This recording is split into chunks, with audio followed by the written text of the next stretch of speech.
தேம்பாவணி 17ஆம் நூற்றாண்டில் படைக்கப்பட்டது. தேம்பாவணி இக்காப்பியத்தை இயற்றியவர்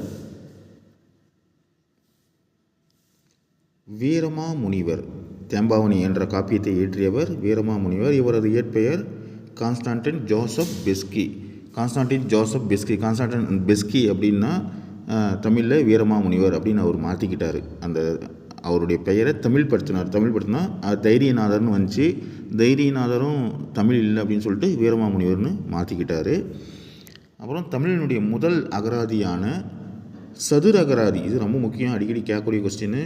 தமிழின் முதல் அகராதி எது அப்படின்னு சொல்லி கேட்பாங்க. சதுர அகராதி தமிழினுடைய முதல் அகராதி. சதுரமாக அகராதி தான் முதல் அகராதி அப்படின்னு ஞாபகம் வச்சுக்கோங்க. அப்புறம் தொன்னூல் விளக்கம், இது பார்த்தீங்கன்னா ஒரு இலக்கண நூல். கீழ்கணக்கில் எது வீரமாமுனிவர் எழுதிய இலக்கண நூல் அப்படின்னு சொல்லி கேட்பாங்க. தொன்னூல் விளக்கம். அப்புறம் சிற்றிலக்கியங்கள், உரைநடை நூல்கள், அப்புறம் பரமாத்ம குரு கதைகள், இதுவும் அடிக்கடி கேட்கக்கூடிய கொஸ்டின். பரமாத்ம குரு கதைகள் இதெல்லாமே இவர் படைத்திருக்கக்கூடிய நூல்கள். இதில் முக்கியமாக கேட்க வேண்டிய கேள்வி என்ன அப்படின்னா, வீரமாமுனிவரனுடைய இயற்பெயர் என்ன அப்படின்னு சொல்லி கேட்பாங்க. Constantine Joseph Beschi. தமிழினுடைய முதல் அகராதி எதுன்னு சொல்லி கேட்பாங்க. சதுர அகராதி.